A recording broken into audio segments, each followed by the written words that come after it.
Right now, Twin Vee Powercats Co. is trading at exactly $3.18, up a staggering 59 cents or 22.78% on the day so far. If you are looking at your screen, wondering if your data feed is glitching or if you missed a decimal point, you are not alone, because this kind of violent upward repricing in a micro-cap manufacturer often signals one of two things: a fleeting pump that will leave late buyers holding the bag, or a fundamental structural shift in the company's valuation that the broader market is only just beginning to wake up to. The expectation right now, especially if you browse the message boards or listen to the chatter on Robinhood stock trading forums, is that this is a classic dead cat bounce, a temporary recovery in a stock that has seen its fair share of volatility over the last 12 months. The prevailing narrative suggests that a boat manufacturer, particularly one dealing in the recreational space, should be struggling in an environment where interest rates have tightened household budgets. Common sense says luxury purchases are the first to go, and therefore a 22% surge must be noise, likely driven by algorithmic trading or a short squeeze on low float. But the reality, the deeper truth that the charts and the volume profiles are whispering to those willing to listen, is significantly more complex and far more bullish. We are not just seeing a random spike. We are seeing a capitulation of the bearish thesis that has suppressed this stock for the better part of a year, triggered by a convergence of legislative tailwinds and a massive consolidation of their business model that essentially creates a leaner, meaner manufacturing machine. This isn't just about selling boats, it is about the sudden realization that Twin Vee is undervalued relative to its assets and its newly streamlined operations. To understand why $3.18 is such a critical level, we have to examine the intraday price action with a magnifying glass. Since the opening bell, the buying pressure has been relentless. Usually, in these types of moves, you see a morning spike followed by a fade, where day traders lock in profits and the stock drifts lower by lunch. Today, however, we are seeing the opposite. Every time the stock dips even a few cents, perhaps down to $3.10 or $3.12, a wall of bids steps in to absorb the selling. This indicates institutional accumulation, or, at the very least, a very convicted class of retail investors who are not renting the stock for a trade, but are owning it for a repricing event. If you look at the volume bars, they are dwarfing the 10-day average. We are talking about multiple times the average daily volume changing hands in just the first few hours of trading. This kind of turnover suggests that the weak hands, investors who bought in higher and have been waiting to break even, are being swapped out for new capital that sees the value at $3 and above. When you monitor this on a Fidelity trading platform or through interactive brokers, you can see the depth of market stacking up on the bid side. It is not thin air. There are real orders sitting there, providing a floor that gives confidence to momentum traders. The volatility is high, yes, but it is directional volatility, which is the hallmark of a breakout rather than a breakdown. Let's shift gears to the catalyst, because price action without a catalyst is just noise. The market is reacting to a combination of the big beautiful bill tax advantages and the finalized integration of the Forza X1 merger. For a long time, the relationship between Twin Vee and its subsidiary, Forza X1, was a source of confusion and overhead inefficiency. By consolidating these entities, Twin Vee has effectively cut the fat, eliminating redundant public company costs and streamlining their manufacturing footprint in Fort Pierce, Florida.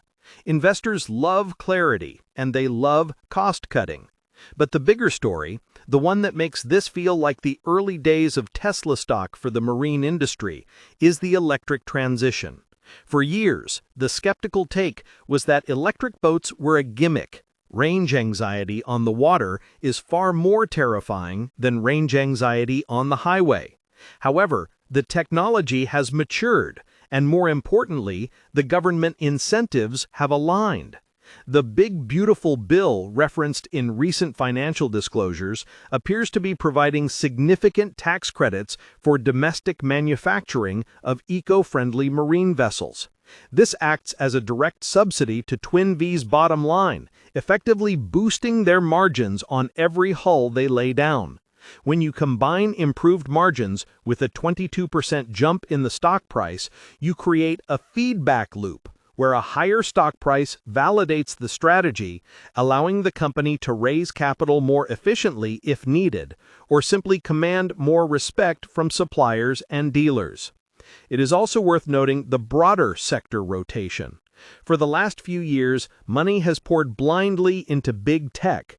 Everyone owns Nvidia stock and Apple stock because that is where the growth was. But valuations in tech are stretched, and smart money, the kind managed by Fidelity Wealth Management divisions or savvy users of Schwab Intelligent Portfolios, is starting to rotate into tangible assets and domestic manufacturing. Twin Vee fits this thesis perfectly. They make a real product in America that appeals to a demographic that has historically been resilient to minor economic downturns. The expectation was that high interest rates would kill the boat market. The reality is that the demographic buying $100,000 plus catamarans often pays in cash or has access to financing that isn't as sensitive to the prime rate as the average consumer.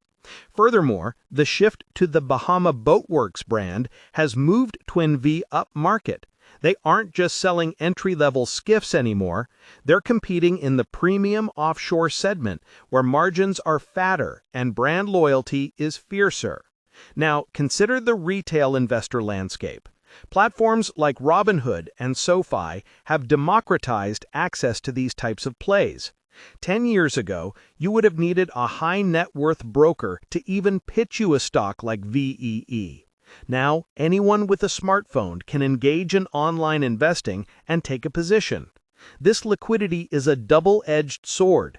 It means moves can be exaggerated, but it also means the floor is higher because the ownership base is broader. We're seeing a lot of chatter about VEE on social media today, which fuels the fear of missing out, or FOMO. But unlike the meme stock craze of 2021, this move seems grounded in the tangible news of the merger and the financial turnaround. The company has reduced its quarterly losses, as seen in the Q3 reports, and increased net sales. They are selling property to shore up cash reserves, meaning the risk of a toxic, dilutive offering, the nightmare of every microcap investor, is reduced in the short term. They have cash, they have a plan, and they have a rising stock price. I want to pause here and ask you a question because this is the crux of the investment thesis. Comment below how many shares of Twin Vee you currently hold, or if you don't hold any, tell me if you think the shift to electric boats is a legitimate trend or just environmental marketing fluff. Do you trust a battery on the open ocean? I read every comment and I'm curious to see where the sentiment lies on this specific issue. Continuing on the analysis, we have to look at the risks. It would be irresponsible to talk about a microcap exploding 22% without discussing the downside. The boat business is cyclical. If the economy creates a hard landing, boat sales will dry up. It doesn't matter how good the tax credits are if nobody has the discretionary income to buy the boat. Furthermore, the integration of Forza X1 and Twin Vee needs to be flawless. Mergers are messy, cultures clash, systems break, and synergies often turn out to be elusive. Joseph Visconti, the CEO, has his work cut out for him. He has been the face of the company for a long time, and the recent management shuffle, with Carl Zimmer resigning and Visconti stepping back into the president role, can be viewed in two ways. The bull case is that Visconti is the visionary founder type who knows the business better than anyone and is taking control to execute his vision. The bear case is that high turnover in the C-suite suggests internal turmoil or a lack of clear succession planning. Investors using Fidelity brokerage services often look for stable management teams as a key quality indicator, so this is a yellow flag to watch. However, the reality counter-argument to the management risk is the sheer execution we have seen in recent months. They sold the North Carolina property. They closed the merger. They launched the configurator tool on their website. These are tangible milestones. It shows a management team that is checking boxes, not just making promises. And let's not forget the technology angle. They are partnering with AI companies to bring autonomous agents to their boat sales platforms. It sounds buzzwordy, but in an era where investing sites use AI to manage Schwab intelligent portfolios,